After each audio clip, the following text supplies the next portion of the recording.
Let's talk about Korra. All right. So the question is, where do we place Korra on this list? You know, like how do we interpret this story with the classic that we got from Avatar: Last Airbender?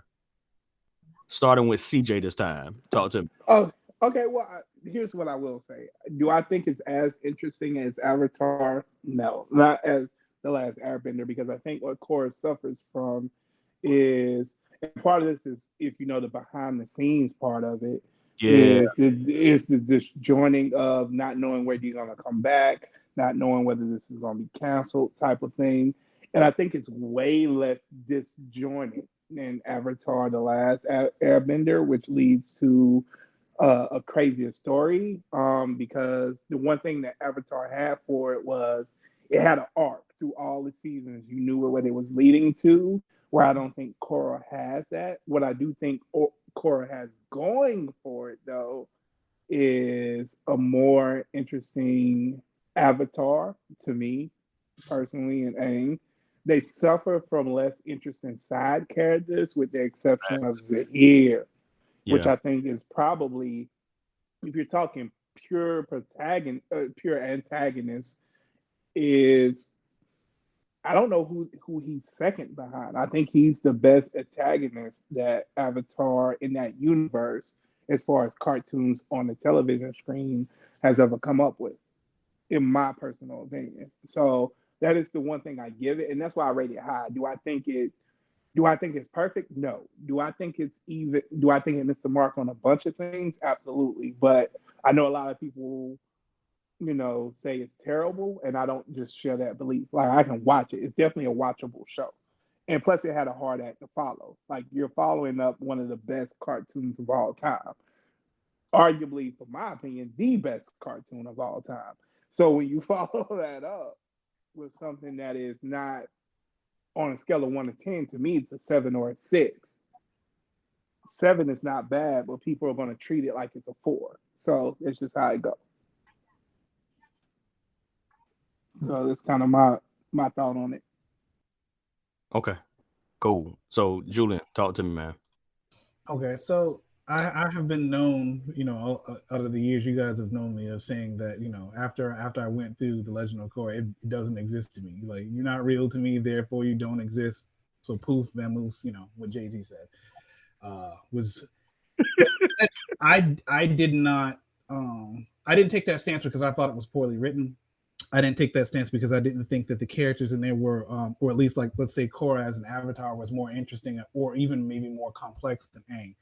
I just didn't enjoy the story. It wasn't for me. I wasn't the intended audience for that. And so I went from one show where I was clearly the target audience, and then going into a show where I wasn't the target audience at all. I know that they were trying to be, there's politics going on in the background with ratings and Nickelodeon being able to get behind it. There was an inclusivity angle that was there, which is, and I don't have any problems with it. I do think I did not want Korra to be the last Avatar. I didn't want her to be the last Avatar, and I did not like how that she was the last Avatar on the back of a complete deconstruction of Aang. When I first said that the show didn't exist to me, I think at that time I had a real struggle with hero deconstruction.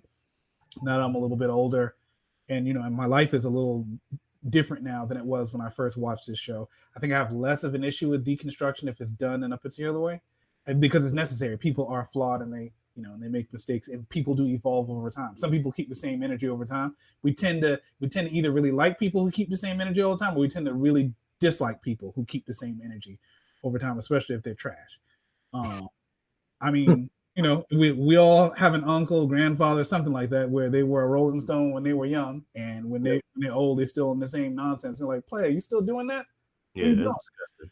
You know, it's like it wasn't respectable then, but we could laugh about it. But now it's just sad. Yeah. You know, like, and so I didn't feel like I don't feel like they deconstructed Aang in The Legend of Korra in a way that was helpful.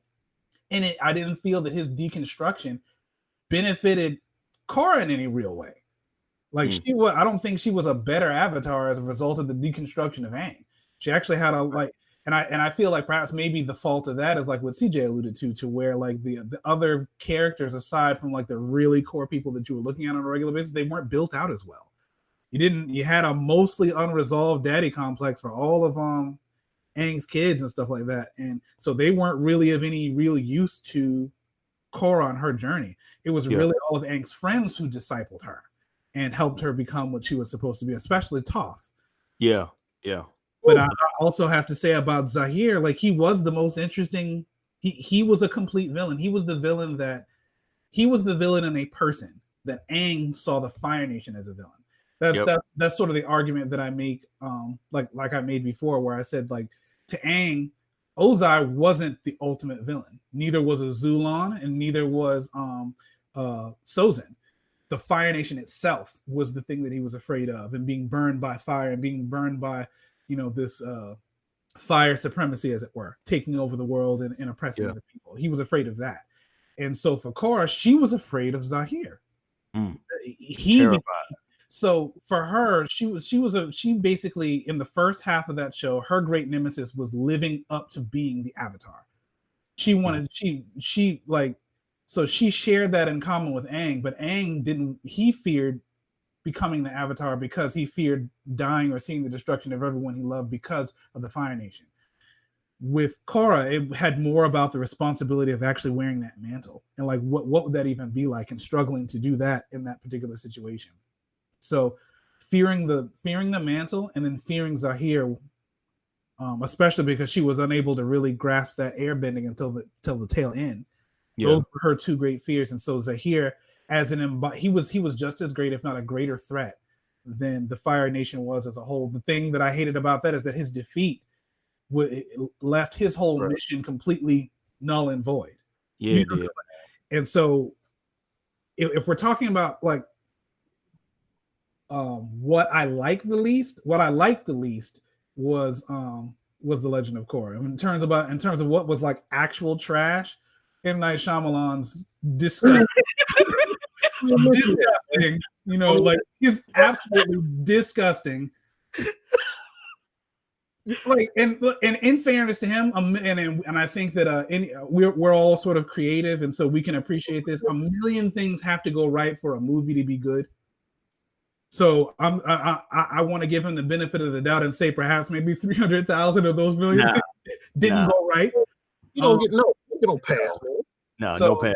Maybe 300,000 a million things didn't go right. You know, like, but it was, and then the rest of it was just like, man, like you didn't. No one asked for this. No one wanted this. You did. He's doing stuff nobody's asking for. And so, I mean, the dude who played Aang was like 5 or something. Like, I'm like, who is this cat? You know what I'm saying? It just wasn't good. Man, it wasn't good. It wasn't good. So The Legend of Korra is emphatically better. So CJ was like, you know, a person doesn't have to be interesting in order for him to watch it. Hey, I watched it once. I watched it once, and I can agree that they were more interesting, but I didn't like it. It wasn't for me. Well, no, to be fair, I said a person doesn't have to be good. Right? Okay. I think Korra's interesting. I don't think she's like, I think Aang is more pure and good, to be fair. Yeah. But I think Korra is the more interesting character. And then as far as the movie goes, you knew it was bad once dude was white. Like I know we all know we can talk about that. Facts. Once dude was white, you Big knew facts. like that, like what that movie was gonna be. But that's all I'm gonna say. My bad. No, you good. No, you good. I mean, like we'll talk about that in a moment too. Like Mitchell, what you got, man? Now, what would you put Korra? Yeah, I mean, you know, to me, it stops at Legend of Korra. I don't even know what movie they talking about. He just blanked it out of existence. You sound like an Italian mobster. I don't know that guy. I was like, but he was just in your car. You saw the wrong thing. I didn't see anything. What You know, car? which car are you talking about? You know, Exactly. But anyway, like with Legend of Korra, I think they wanted to be ambitious. They ended up being too ambitious. And even though they shot for the moon, all they hit was like a rock that was like right beside their foot. And I say that because, like, golly, Mitchell, God, yeah, dang. Mitchell came in the room in a gunfight with a bazooka. Goodness gracious. He's like, no, I know it's only one bullet left, but guess what? It's a doggone bazooka. All right. I can't even make it to the sky. You guys are still on the ground. This dude even hit a wall like 10 feet away. That's how you feel. He said it was a rock beside their foot. I mean, like, do you understand how trash you gotta be? Gravity didn't even take hold. Like,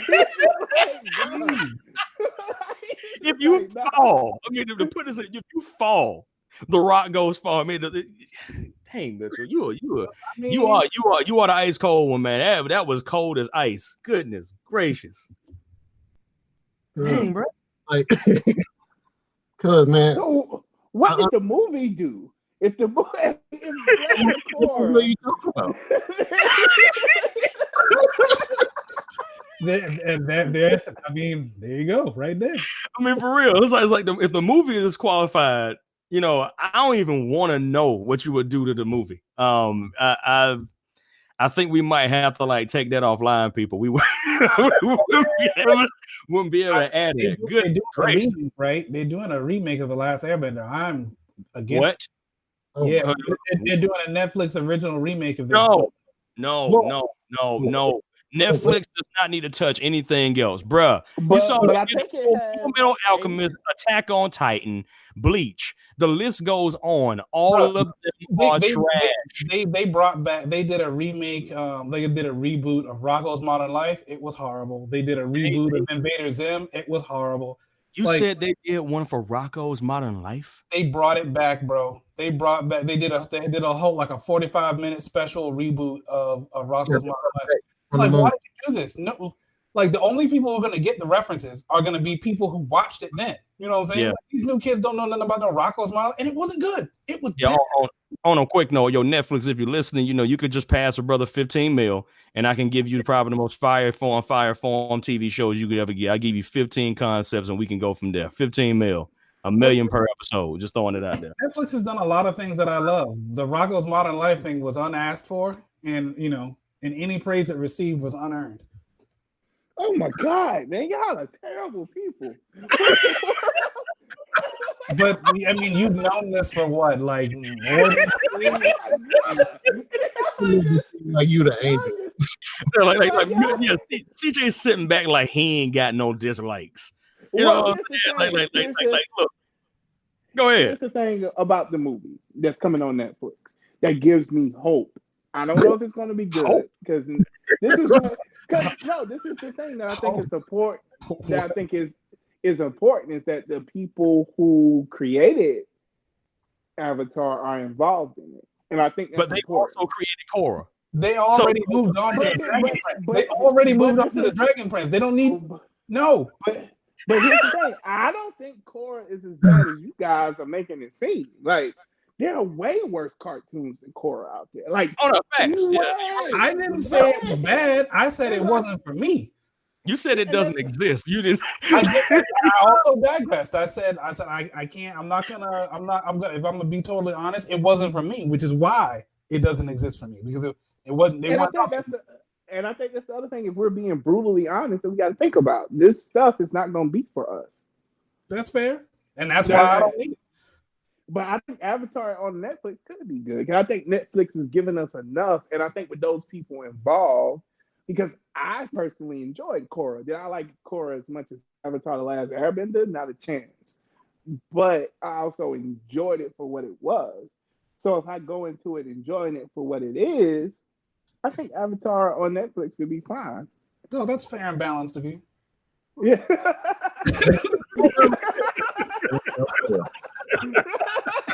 I like that response. You know, that was so much shade in there. That's very fair and balanced of you.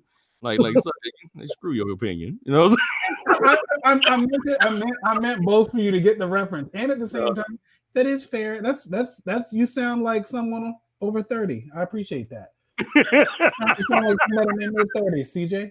I'm proud of you. That was very. Don't tell him that he's in his 30s. He would vehemently disagree with you. But Well, Mitchell, can you please? I'm sorry. I like whatever. Anyhow, Mitchell, go ahead and finish your argument. Well, yeah, man. So, well, like I was saying, because I'm saying, like they would like I said, they was too ambitious with it because it's like they built up a season, and then they fell apart like mid-season, and then they stumbled through the end of it. And then especially like with the inclusivity aspect that they fumbled through at the end of it, because it's like they just tossed that in there like for no apparent reason, and they didn't really, because it's like, oh well, you know, this fool, I guess I'll name him. Like, I don't know which one I dislike most, him or like Mako or Aang, because them jokers suck. But you will find no disagreement here on that.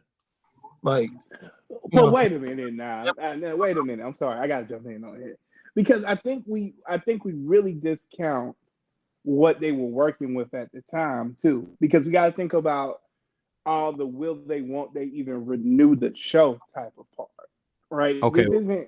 This isn't where in the last Avatar where they knew it was the last season. They knew they kind of had run of the show where they could go in and plan it, and the ending was still anticlimactic. This was the thing where they didn't really know until the season started that this was their last season. And as creative people, I know we can all know what it's like where you got to throw in something and end something that you weren't planning on ending. So I give them props for that. And then to me, the inclusive part, and I'll shut up after this, about her not like to me that was the one thing that made the most sense because I could read that from the beginning. What? I could read that. I read that from the beginning. Like I didn't think she was gonna end up with Mako or anyone. Like I knew if she ended up her in that relation. You knew she wasn't gonna end up with Mako because they wrote Mako to be straight up human trash when it came. I mean, like that is like that. That's yeah. But her and her partner's relationship made the most sense to me. Her old girl's relationship made the most sense. She was with Mako. You know, I'll get to that in my argument. Go ahead. But what I'm saying is that's fair. But how many times have we seen the same thing where a person's with someone, with a dude, and she's like, "Nah, I don't need to be with this dude. I need to be with this other dude." A lot of y'all got your wives this way. So Facts. what are you talking about? Look,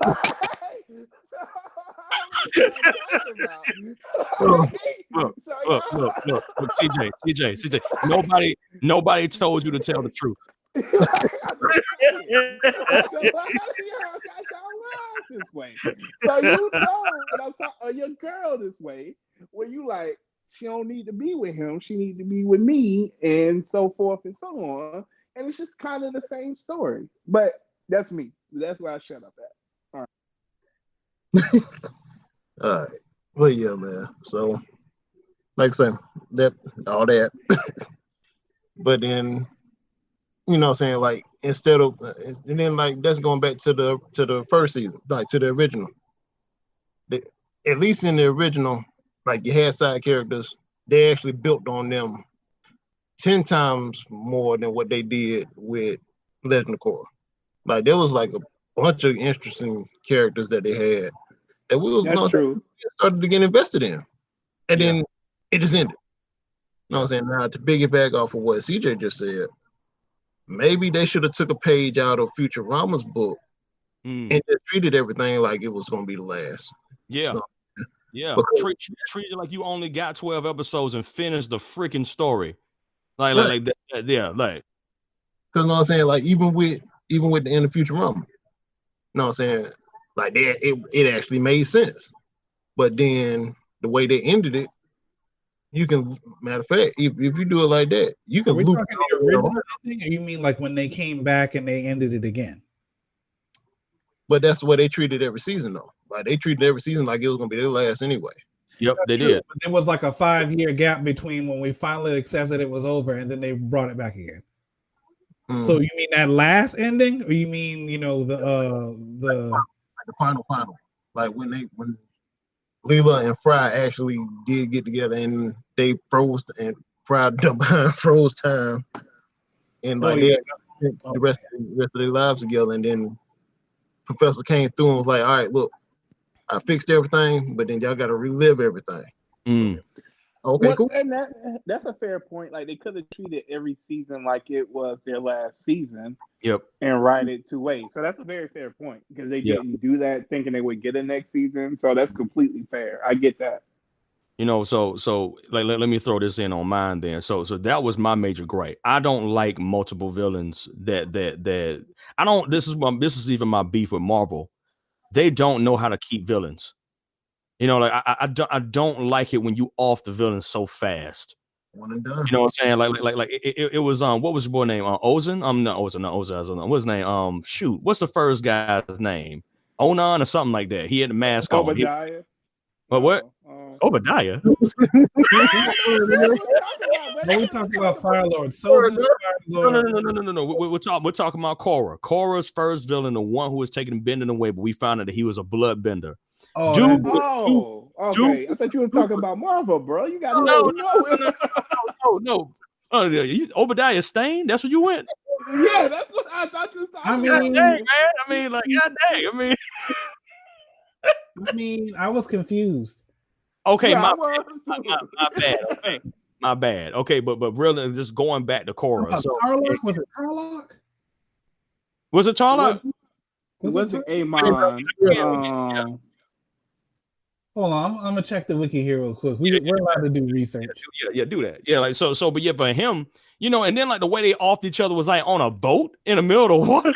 Oh yeah, they blew that cut up, son. I mean, like I was like, it's trash. It's what? Amon. All right, no, CJ. No. I say like so you got Amon, right? Then you got the trash on second season Spirit when they went back to the water tribe. And this is like, to me, where it really fell off the rails. I got what they were trying to do by releasing the bending power back to the earth and kind of trying to find a way to restabilize the airbenders. I get that, but I don't think that was the right way to do it. I really, really don't. I mean, like looking at that whole season, you know, which was about 12 episodes. I mean, you remember like these things were split up in a way that did not make sense. You know what I'm saying? So we got like partial seasons as whole seasons. And to Mitchell's point, if they knew that they were not gonna get like an entire 26 or 24 episode season, I would have treated every single one of those episodes as if they were in the 12 that they already ordered. That way, there would have been a more cohesive understanding of where Sumi and Korra came from. There would have been a more cohesive understanding of like what Mako is, because Mako was written really as human trash. And what's your word? Bolin? Poor Bolin, man. Man, like honestly, it's weird to me because when I watch it, I see a weird polyamorous activity going on between Mako, Asumi, and Korra. You know, and that ended up being the entire thing for like 4 seasons. They ended up being a thing for 4 seasons. It was a weird polyamorous relationship between them, you know, like almost as if they were sharing the same bed. It was weird.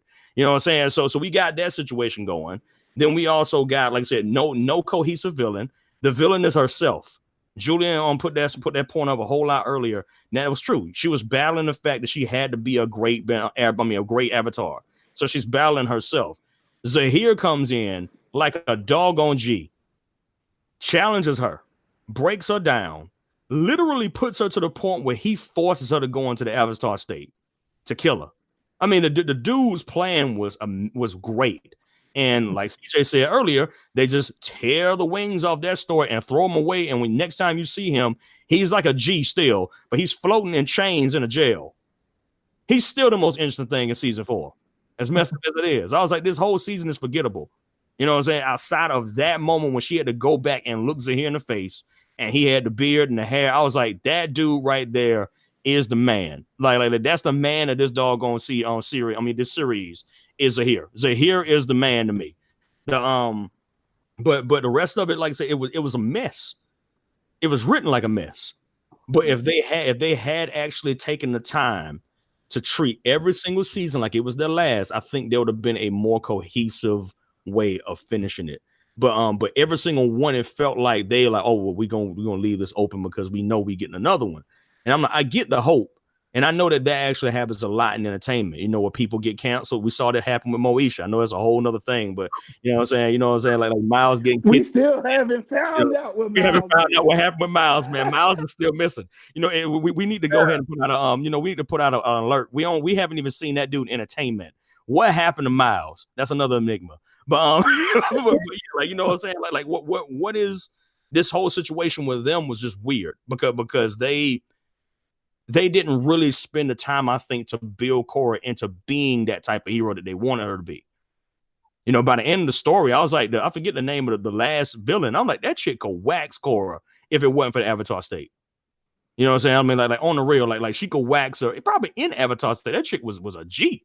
Military prowess. You know what I'm saying? She was like, I'm gonna be Empress. You know, like I thought that would have been better, but it just once that's another one that fell on his face, man. I was like, you can't just get rid of these people. And then they were like friends at the end, like the villain and Korra are like shaking hands. And I'm like, what type? But to be fair, I think they wrote the first season like it was their last. I think they wrote the first season of The Legend of Korra like it was going to be their last season. And I think them and Nickelodeon had conversations, if I had to guess, and promises were made that weren't kept. Because I think if you look at the first season of The Legend of Korra, if it would have ended right there, I think it would have been fine. I think they wrote it like, okay, we only got one season of this. Especially with Amon on the boat. Even if you don't like the ending, I think they wrote it though like they weren't gonna get any more episodes. Yo, but they offed each other on a boat, CJ, in Avatar. I mean, but to be fair, this is where I'm gonna be fair in my criticism of the writers. It wasn't like the end of Avatar: The Legend of Airbender was any better. You talking about the ending? You talking about 3 seasons and then the ending? Yeah, like the ending of That's fair. TLA wasn't any better. Like to write the ending of something is hard. Like it's super hard. And I'm not giving them a pass, but I'm not gonna act like they have aced the ending of things. It wasn't like The Legend of Airbender ended perfectly. So I can't say that they are great at ending stuff when the only other thing they've ever ended to me is the one criticism I have of the show. So I don't know, but I get your point. All of y'all have fair points, but I think, and I hate to be the guy defending Korra. I never thought I'd be that, but I think Korra is a lot better than what people give it credit for. It's like the big boy of Outcast, where I think you got what? Wait. Whoa.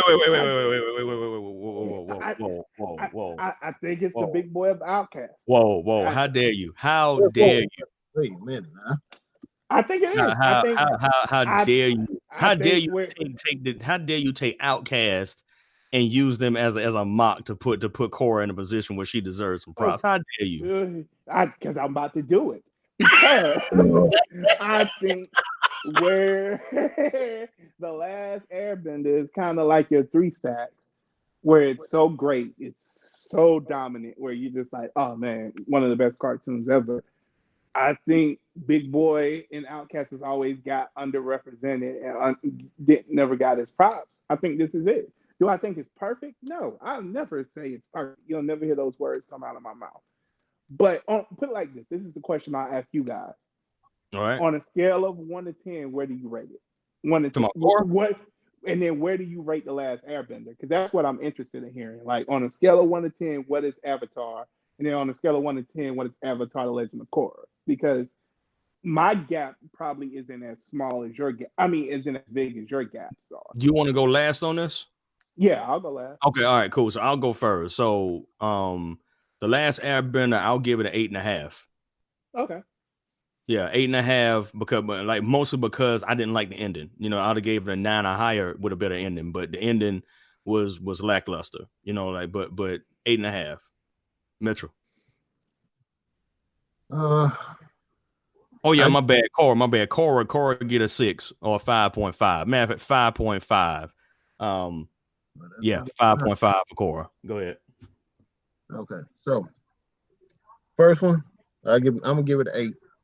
You know, because it wasn't. I mean, granted, like we giving it high praise, but at the same time, we all admit that it had its flaws. Yeah. You know, and then Korra, I'm gonna give it a 4.5. Oh my God. Oh my God.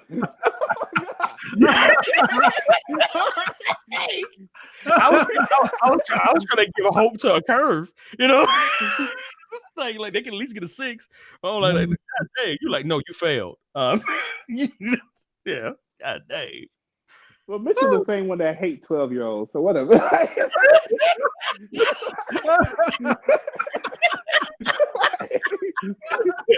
the Harrison Ford haymaker right there. Oh, I don't know. They just gotta grow up sometime. That's all. Hate. Yeah. They gotta grow up. That's all. That's all it is. Julian. No little mouse. Julian, what you got, man? So the last Airbender, I rate that as a 9.2. It was like it had its flaws, but like it was the last Airbender, like it was for me, it was a magical experience. Like I said, like I was confused about the point 2. Because it wasn't quite 9.5, but it was more than a 9. You know, it wasn't quite 9.5, but it was more than a 9. So okay, all right. was where I landed up. But to me, it was a believable story. Okay.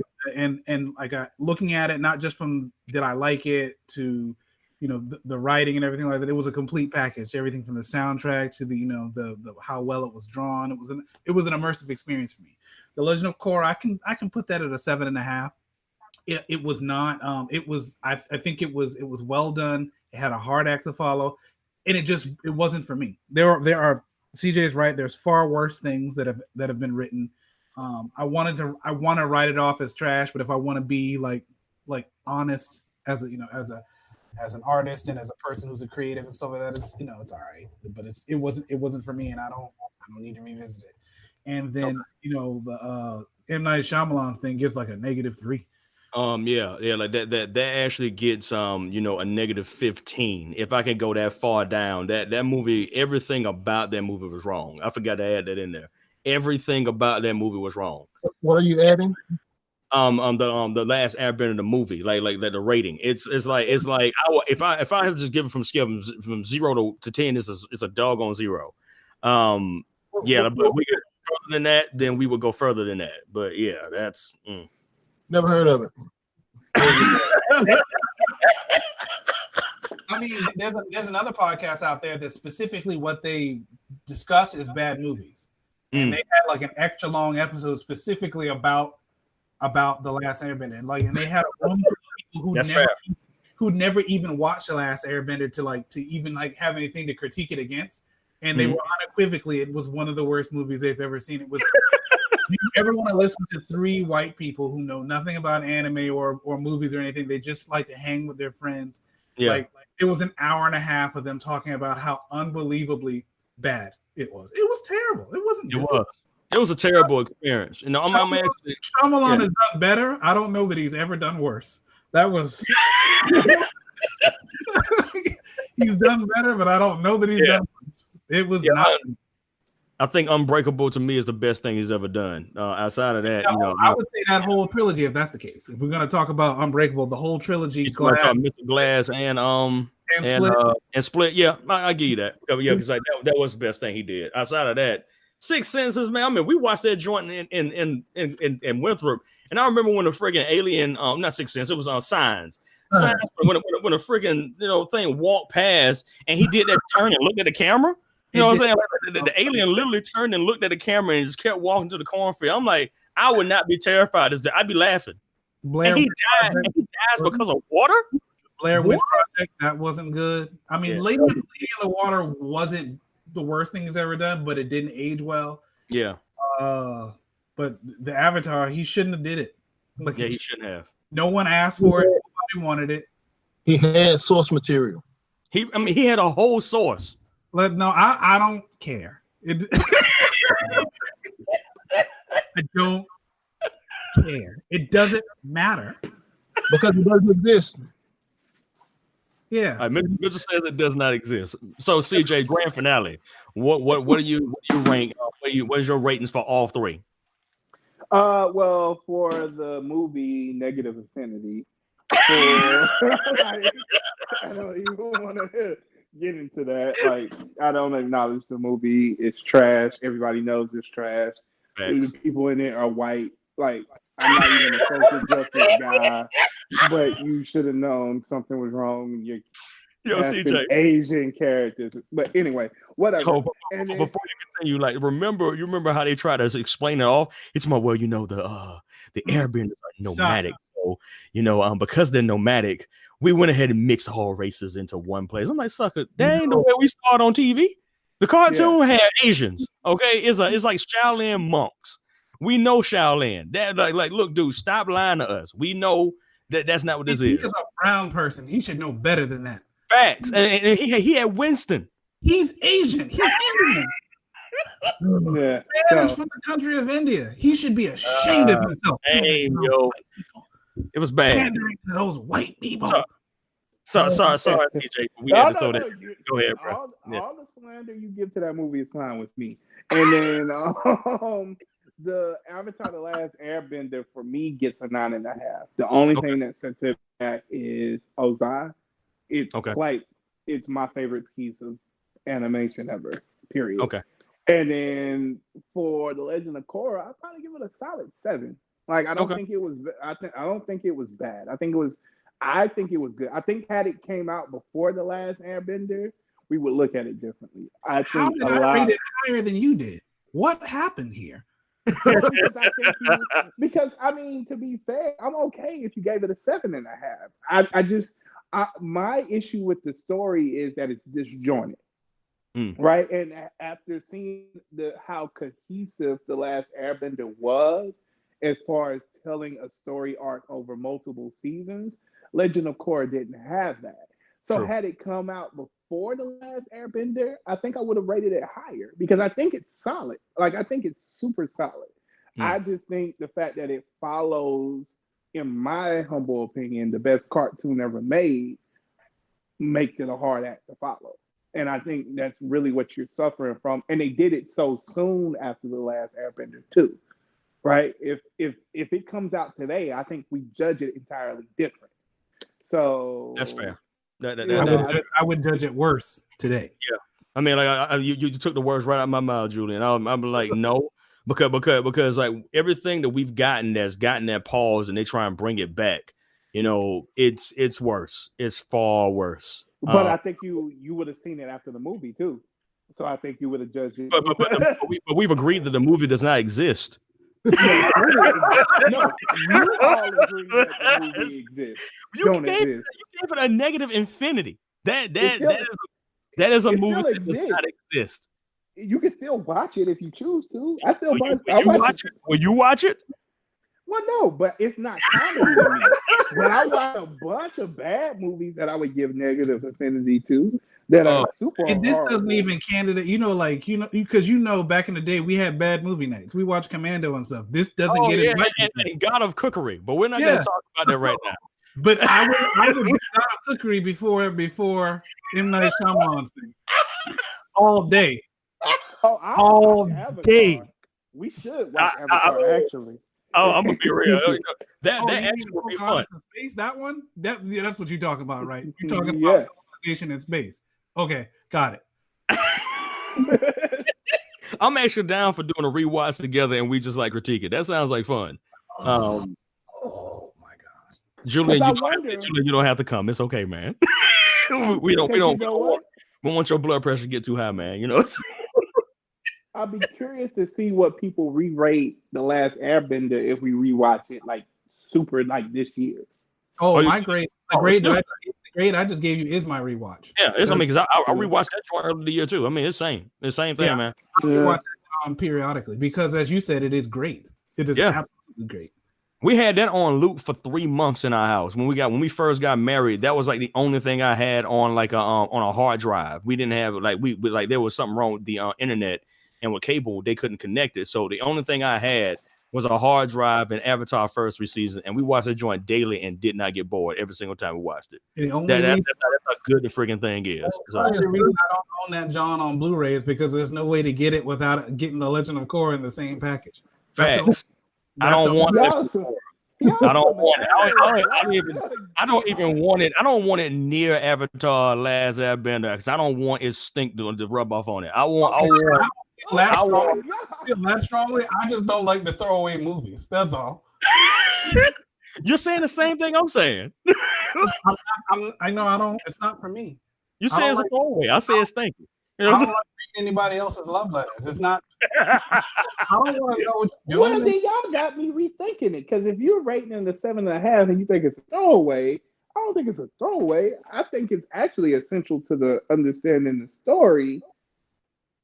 Oh, see, okay, look, all right. So, Mr. Fraser, that's fair. Battle. Look, so like the first Avatar and Zahir, there's just so much about it that I just don't care about. But because that first Avatar arc was interesting. Yeah, that was probably, and also the fact that the first Avatar wasn't really good. You know, like that was. I mean, it was weird because like you were saying earlier, Julian, the deconstruction of the Avatar role. They just pretty much took it, microscoped that sucker, and dissected it apart. It's a betrayal. The deconstruction first and the deconstruction of Aang was just to get rid of the Avatar role altogether. Yeah. It was weird. It's weird. I mean, straight up bothers me. It's like the whole, like that bothered me. I was like, why are you gonna bring the dude in and have this really interesting thing just so you can do away with the Avatar? Like, come on, man. But that's also very popular writing right now as well. Like the the what's the phrase we talked about the other night, Julian? What was it? Ryan Johnson said about Star Wars. Let the past die. Pretty much letting the past die. Subverting expectations. Oh well, yeah. Like that joint is like it's very 2000s. Like the storytelling aspects of a lot of these, we'll get a lot of fleshed out characters, even a villain, but only so they can deconstruct the hero, and that's been a major thing with most of writing in the 2000s that we've seen. I don't think that was that though. If deconstructing Aang and deconstructing a newly introduced first Avatar was a means of subverting expectations, and they failed miserably because the thing that subverted the expectation was, like CJ said, the disjointedness of the series and how it just wasn't as good as the first one. That's the thing that subverted the expectation, not the women's lib, not the LGBTQ stuff, none of that other stuff that they tried to add into it to go to a broader audience. I don't have any slander for that stuff. It just wasn't as good. It just wasn't as good. That was the subversion.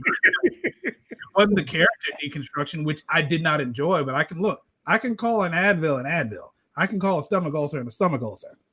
That it just bad writing. Well, I'm sorry, less good writing. Because it wasn't bad writing, but less good writing was the subversion of expectation there, not a plot twist. Because I have no problem with Aang being a bad father. I think it actually makes sense. Right, I think that's the thing that makes sense. That's why I don't mind deconstruction of heroes, because most heroes are trash. My actual thesis on this. Yeah, that's true. We do. I mean, it's like it actually, I think that the modern hero archetype, most of them are trash. As far as being humans, they don't really deal with. That'll be another episode. That'll be fun to do. We'll talk about the deconstruction of heroes. I think that'd be pretty cool. Ju, you up for doing that later on? Like not today, but yeah. yeah. I mean, because I think it's Yeah. an interesting concept because I do think heroes tend to be trash, but I think that's a different episode. But yeah. We're gonna put that one in the chamber. We'll fire that bullet off in like another 2 weeks. Well, you guys will hear that from us again. Like I think that'll be a fun episode to do.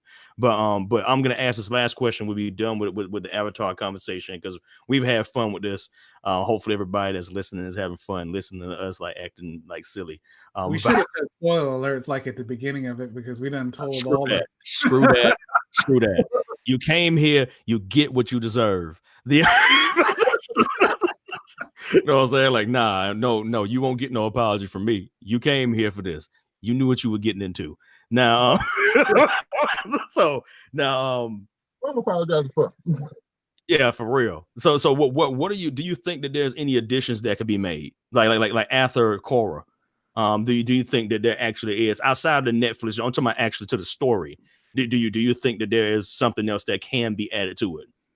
Oh God, yeah. I think that universe, but I think that universe lends itself for extension with a creative writer, right? Just because the spirit world and everything breaks down doesn't mean you can't write it so you can either close it back up again or talk about the issues in the spirit world. Like just that world, that universe in itself, to me, for the right writer, leads itself. And to be fair, I haven't read all of the comic books for Legend of Korra, so I don't know where it's going. I'm judging it just off the TV series. Are you fair, man? That's fair.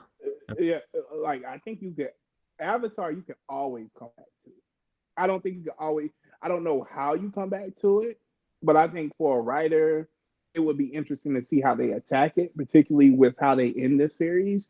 But I think that's a world you can always tell stories in, and there's very few worlds like that to me. Okay, that's fair. I think that's a world that there's always stories you can tell. I think you can go before Aang if you wanted to, right? You can do a prequel if you wanted to. I wish they'd have done that with the first Avatar. Like honestly, that's my answer. I wish that it actually fleshed that out more. Like it's given the first Avatar the entire breadth of having its own full season versus it being like a few episodes in the middle. I think that was, like I say, it was very disjointed. I agree, but I think that's a world you can always come back to. I think that's one of the strengths of that world, where they've built a world where you always.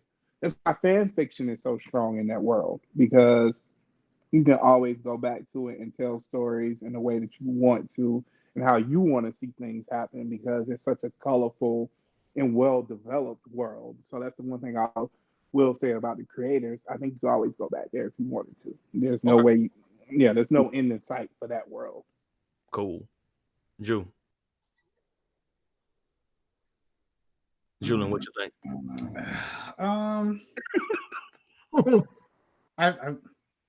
I feel like it. So if we're talking about like going forward, going forward, like if you were to go forward, I find it difficult to go forward and for it to be something I can get my head into, because they've more or less made Korra unambiguously the last Avatar. And that there's really not a need for one to maintain the balance in that way anymore. So I don't even if you went forward, I don't know if it would be an Avatar story anymore. And if you were to try to somehow reestablish an Avatar, off the top of my head, I can't think of a plausible reason to do that. I feel like if you were to continue the series exploring the dozens and dozens of other avatars that preceded the final two avatars would probably be, there's lots of room there, like in terms of exploring a young Roku or exploring I can't remember the Earth Airbender, the Earth Avatar before him, Kyoshi. Exploring her life. I want one of the female Airbender that was like such a G. It was like, why in the world are you hesitating? Aim, murk this sucker, and then she just faded into the vapor. I'm like, I need one of her. Cause like she was a savage. She was like, yeah, you an Airbender. You got all the sensibilities that I got. And she was like, yeah, but you also gotta remember that you ain't just an Airbender no more. You're the Avatar. And if you're the Avatar, you gotta bring peace.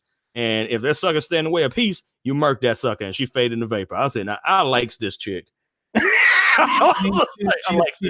Because you are a fan of conviction, and she was like, do away with your hesitation.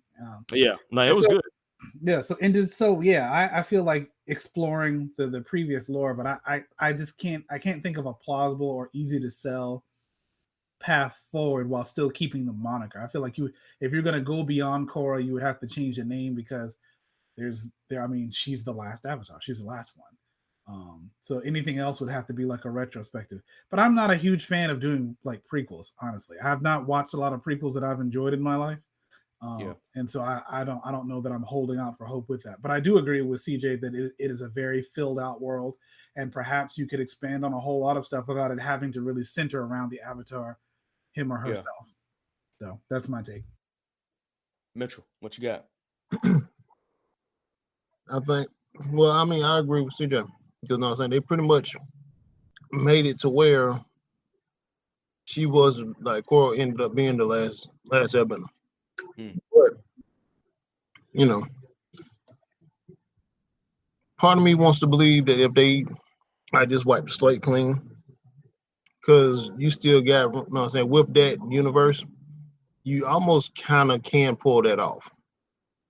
You know what I'm saying? Like, you can start with fire, or you can start with water. You know what I'm saying? You could even do like what they did with these two, and do your air first. You know what I'm saying? Like there's a lot of different directions they can go with it. You know what I'm saying? But like not because like with Korra, they started in one direction, but then they started this. But then it's like they went to the fork in the road, and then forgot which way they was going. So then it was like, oh, okay, yeah, we know what I'm saying. We know exactly what we want to do. Then they got stuck. It's like, no, well, what if we put this in there? And what if we put that in there? So then that made it real divisive. So they put it in the position where you either really liked it or you really did not like it. You know what I'm saying? But hey, it's good conversation fodder. So that's true. But like I said, they can. But I think if they did do something like now, it's a possibility that they can look at the mistakes and come up with something more cohesive. But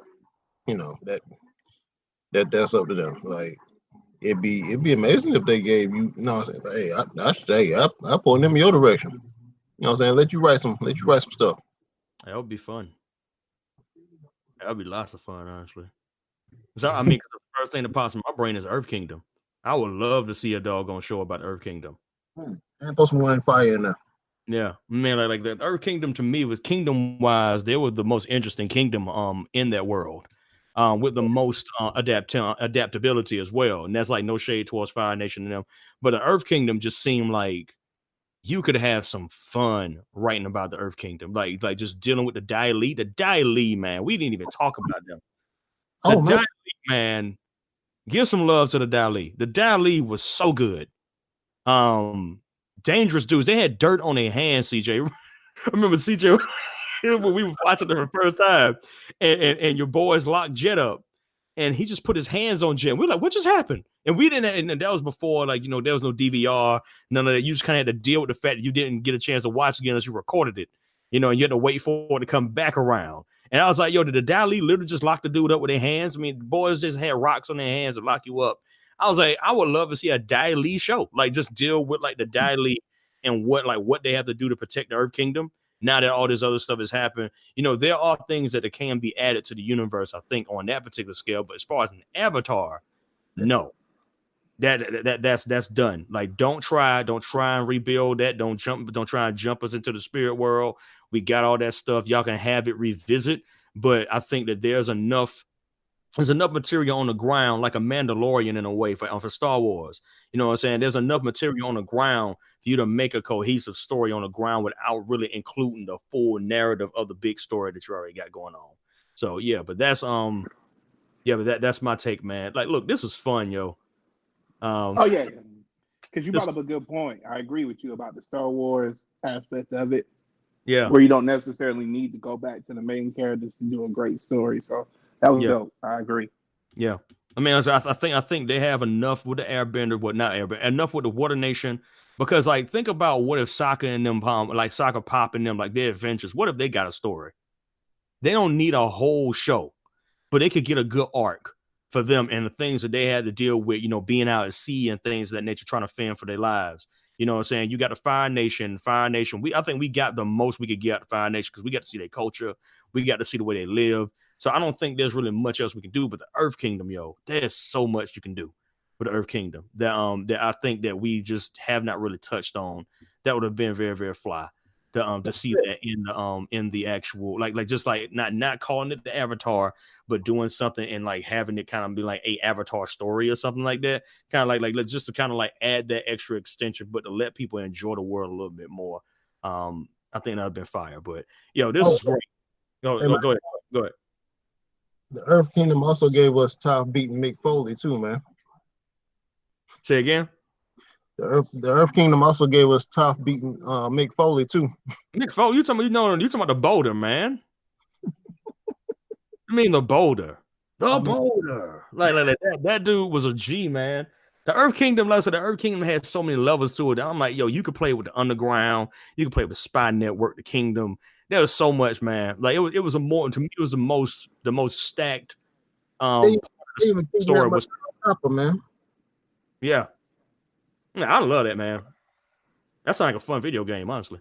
But yeah, like thank y'all for joining us, man. This was very good. You know, I appreciate you, CJ. I appreciate you, Julian, for being on. This was fun. Thank you for having me, man. This is definitely fun. I love it. Yeah, like I said, it's the boys back together again. You know what I'm saying? It's a different feeling when you got the boys back together again, you know, doing this. We used to do this for like 9 hours. We ain't gonna put y'all through that. But you know what I'm saying? We would be literally talking into the early morning about like nonsensical stuff, trying to figure out things. You know, that's just the way we are. But thank you guys for joining us. You know, you can catch us on YouTube as well, Enigmas Unchained. Also on Facebook, Enigmas Unchained. Also Twitter at Enigmas Unchained, and Instagram at Enigmas Unchained. Look us up on Spotify, Apple, and Google. You can search us by name if you want to send it out to a couple other people. We're on Anchor FM right now, but we also have the extension into others. Thank you guys for joining us, and you have a wonderful day, night, whatever time that you're in. Enigmas are out. There you go. Thank you guys for listening to Enigmas Unchained. If you like what you heard, please follow us on Apple and Google Podcasts by looking up Enigmas Unchained. Also, you can follow us on Twitter and Instagram at Enigmas Unchained, as well as on Facebook by searching our name. Thank you guys for having us, and we look forward to seeing you again. Solve those enigmas. Don't leave them unsolved.